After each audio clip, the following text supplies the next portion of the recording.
Welcome back to Sushanti blogs. ఈరోజు మనం ఈ వీడియోలో ఒక స్పెషల్ రెసిపీ చేయబోతున్నాం అనమాట. దానికన్నా ముందు ఒక స్మాల్ ఇన్ఫర్మేషన్ అయితే ఇస్తున్నాను. ఇడ్లీకి సాంబార్ ఎలా కాంబినేషన్, పూరికి సాగు అంతే బాగుంటుంది ఆ కాంబినేషన్. ఇంతవరకు మీరు ఇలా ట్రై చేయలేదంటే ఖచ్చితంగా ఈ కాంబినేషన్ని ట్రై చేయండి. ఇప్పుడైతే మనం దీన్ని ప్రిపరేషన్ ఎలా చేసేదని చూసేద్దాం. ఇలా కనుక మీరు చేసుకున్నారంటే బ్రేక్ఫాస్ట్లో చాలా అంటే చాలా బాగుంటుంది. ఇప్పుడు ఏమాత్రం టైం వేస్ట్ చేయకుండా let's get into the Sushanti blogs video.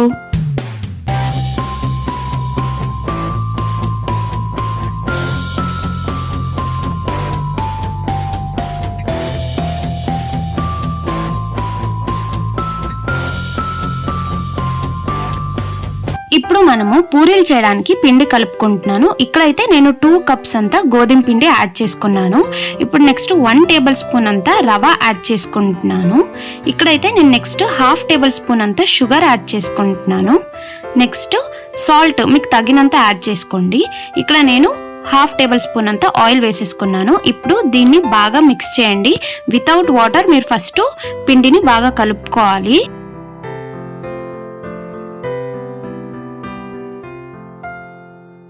ఇప్పుడు మనము కొద్దిగా వాటర్ యాడ్ చేసుకుంటూ బాగా మిక్స్ చేస్తూ ఉండాలి. అంటే మిడిల్ అంటే ఒక్కసారిగా వాటర్ వేసేకంట అప్పుడప్పుడు వాటర్ వేస్తూ మీరు కలుపుతూ ఉండాలి. మీకు ఒక డౌట్ ఉండొచ్చు కదండి, మనం ఎందుకు రవ యాడ్ చేసామనేసి. మేము రవ ఎందుకు యాడ్ చేసామంటే పూరీలు మనకి సాఫ్ట్గా రావాలంటే రవ 1 టేబుల్ స్పూన్ అంతా వేసుకుంటే చాలు. 2 కప్స్ గోధుమ పిండికి 1 టేబుల్ స్పూన్ అంతా రవ యాడ్ చేసుకోండి. షుగర్ మనము 1/2 టేబుల్ స్పూన్ అంతా ఎందుకు యాడ్ చేసామని కూడా మీకు డౌట్ ఉంటుంది కదా. ఎందుకు మనం షుగర్ యాడ్ చేసామంటే మనకి పూరి అనేది కలర్ వస్తుంది. అదే కాకుండా మనకి పూరీలు అనేది తిన్నప్పుడు టేస్ట్ కూడా చాలా బాగుంటుంది. ఇంతవరకు మీరు ట్రై చేయలేదన్నట్లయితే ఖచ్చితంగా ఇలా ఒకసారి ట్రై చేసి నా కింద కామెంట్ బాక్స్లో కామెంట్ చేసి చెప్పండి. ఇప్పుడు పిండి బాగా కలిపేసాం కదండి. ఇప్పుడైతే ఈ ప్రిపేర్ అయిన డోని ఒక 10 to 15 మినిట్స్ అంత వరకు నానాలి. ఇది బాగా నానితే మనకి పూరీలు అనేది బాగా వస్తుంది కాబట్టి ఇలా మూత పెట్టి పక్కన పెట్టేస్తున్నాను. ఇప్పుడైతే నేను ఒక స్టవ్ ఆన్ చేసి సాగు ప్రిపేర్ చేయడానికి ఒక బాండి పెట్టేశాను. ఇక్కడ నేను ఒక 2 టేబుల్ స్పూన్ అంతా ఆయిల్ యాడ్ చేసేస్తున్నాను. వన్స్ మనకి ఆయిల్ అనేది హీట్ అయిన తర్వాత అన్ని 1/2 టేబుల్ స్పూన్ అంతగా ఆవాలు, జీలకర్ర, శనగపప్పు, మినప్పప్పు వేసుకుందాము. ఇప్పుడు శనగపప్పు అవి వేగాక ఒక 2 పచ్చిమిర్చి, 2 ఎండుమిరపకాయలు, ఒక రెబ్బ కరివేపాకు వేసుకొని అల్లం ముక్కలు చిన్నగా కట్ చేసుకుని అల్లం ముక్కలు వేసి కొంచెం వేపుకోవాలి.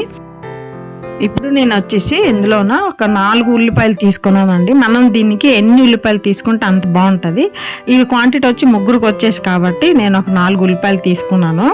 అది పొడవు స్లైసెస్లా కట్ చేసుకున్నాను. ఈ కర్రీకి పొడవు కట్ చేస్తే బాగుంటుంది. ఉల్లిపాయలు ఎక్కువ ఉన్నా మనకి టేస్ట్ చాలా బాగుంటుంది. ఇప్పుడు ఈ చిట్కా మీ అందరికీ తెలిసిందే కదండి. కొద్దిగా ఉప్పు వేసి ఆనియన్స్ ని రోస్ట్ చేసినట్లయితే ఫాస్ట్ గా రోస్ట్ అయిపోతుంది. ఇక్కడ మనకి ఈ కర్రీకి ఆనియన్ ఎక్కువ గోల్డెన్ కలర్ రావాల్సిన అవసరం లేదు. ఇప్పుడు నేను ఇక్కడ వచ్చేసి బంగాళదుంపలు ఒక 3 సన్నగా కట్ చేసుకుని ఇందులో వేస్తున్నాను. మనకు వచ్చేసి బంగాళదుంపలు ఏమీ ఎక్కువ అవసరం లేదండి. ఒక 2-3 ఉంటే చాలు ఒక ముగ్గురికి. నేను అవి తొక్క తీసుకుని చిన్న ముక్కలు కట్ చేసి వేసాను.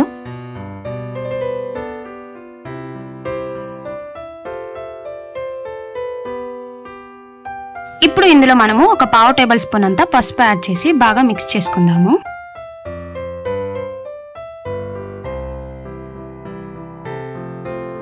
ఇప్పుడు నేను 1 టమాటోని ఇలా కట్ చేసి వేసుకుంటున్నాను.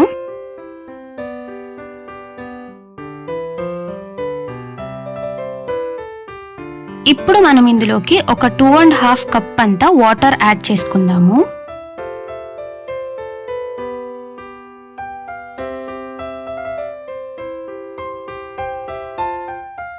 వన్ టేబుల్ స్పూన్ అంతా సాల్ట్ యాడ్ చేసుకుంటున్నాను.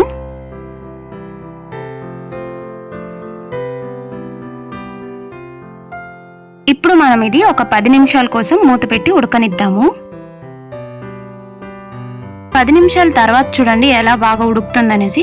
ఇప్పుడు మనకి కొద్దిగా టమాటోలు అనేది మెల్ట్ అవ్వాలి. అందుకోసమని ఇంకో 5 మినిట్స్ ఇలా మూత పెట్టి ఉడకనిద్దాము. చూడండి 5 నిమిషాల తర్వాత టమోటాలు కూడా కొద్దిగా మెల్ట్ అయింది. ఇలాంటప్పుడు మనము బంగాళదుంపలు ఉడకాయా లేదా అనేసి మీరు చేతిలో కూడా చెక్ చేయొచ్చు, లేకపోతే స్పూన్ సాయంతో అయినా చెక్ చేయొచ్చు. ఇప్పుడైతే మనకి బంగాళదుంపలు బాగా ఉడికిపోయింది కదండి. మనకి ఇక్కడ సాగు అనేది టేస్ట్ ఇంకా బాగా రావాలంటే ఇప్పుడు చూడండి ఒక 2 టేబుల్ స్పూన్ అంత శనగపిండి, తర్వాత ఒక 1/2 టేబుల్ స్పూన్ అంత గరం మసాలా వేసి తగినంత వాటర్ వేసి ఇలా వితౌట్ లంప్స్ మీరు కలుపుతూ ఉండాలి. అంటే ఏ మాత్రం అక్కడక్కడ ఉండలు లేకుండా బాగా కలుపుతూ ఉండాలి. ఇలా మనము శనగపిండి మిశ్రమంని ఇందులో వేసి కలిపేయాలి. ఇలా మనం వేసినట్లయితే మనకి కన్సిస్టెన్సీ అనేది కొద్దిగా థిక్ గా వస్తుంది అనమాట. అదే కాకుండా మనకి టేస్ట్ అనేది కొద్దిగా ఎన్హాన్స్ అవుతుంది, అంటే కొద్దిగా రెట్టింపు అవుతుంది అనమాట. ఇప్పుడు మనము మూత పెట్టేసి స్టవ్ ఆఫ్ చేసేద్దాము. అప్పుడే మనం ఒక 15 మినిట్స్ కోసమని ఇలా డో ప్రిపేర్ చేసింది పక్కన పెట్టాం కదండి. ఇప్పుడు మనం ఇది ప్రెస్ చేసి చూద్దాము. సాఫ్ట్గా అయ్యిందంటే ఇప్పుడు మనం ఇది పూరీలు చేయడానికి రెడీ అయిపోయిందని. ఇప్పుడు మనము సన్న సన్న ముద్దలు తీసుకొని బాగా రౌండ్గా వచ్చేటట్టు చూసుకోవాలి. ఒకవేళ మీరు చపాతీలు చేసుకుంటారంటే కొద్దిగా ఎక్కువ పిండి తీసుకొని రౌండ్ చేసుకోండి. పూరీలకైతే చిన్న చిన్నగా తీసుకున్నా చాలు.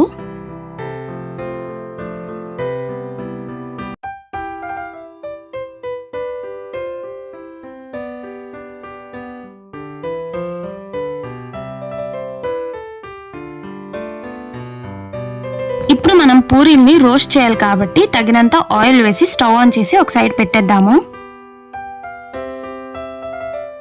మీరు ఎప్పుడైనా ఇలా పూరీలు చేసుకుంటారంటే చిటికడు ఉప్పు అయితే ఆయిల్లో వేసేసుకోండి. అప్పుడు మీకు ఆయిల్ అనేది ఎక్కువగా పూరీలు పీల్చుకోదు. నేను ఆల్రెడీ చెప్పాను కదండి, మీకు షుగర్ యాడ్ చేసినట్లయితే పిండి కలిపినప్పుడు పూరీలైతే మీకు కలర్ చాలా బాగా వస్తుంది అనమాట. సో మీరు ఇంతవరకు ఆ టిప్స్ని ఫాలో అవ్వలేదంటే ఇప్పటి నుంచి ట్రై చేయండి. చూడండి పూరీలు అయితే చాలా బాగా పొంగుతున్నాయి అన్నమాట. నేను చెప్పిన క్వాంటిటీస్లోనే మీరు కూడా పిండి కలిపినట్టయితే మీకు కూడా పూరీలు అనేవి చాలా బాగా పొంగుతాయి. ఇంకోటి నేను ఉప్పు వేసే చిట్కా కూడా చెప్పాను కదండి, అది కూడా ఒకసారి ట్రై చేయండి.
ఖచ్చితంగా మీరు ఈ పూరి మరి సాగుని ఒకసారి ఈ కాంబినేషన్ ట్రై చేయండి, మీకు ఖచ్చితంగా నచ్చుతుంది. నేనే దానికి 100% ష్యూర్. ఇది ఈ సాగును వచ్చేసి ఇంత కన్సిస్టెన్సీ రావాలంటే నేను ఆల్రెడీ చెప్పాను కదండి, అలా శనగపిండి వేసినట్లయితే టేస్ట్ అనేది కూడా చాలా బాగుంటుంది.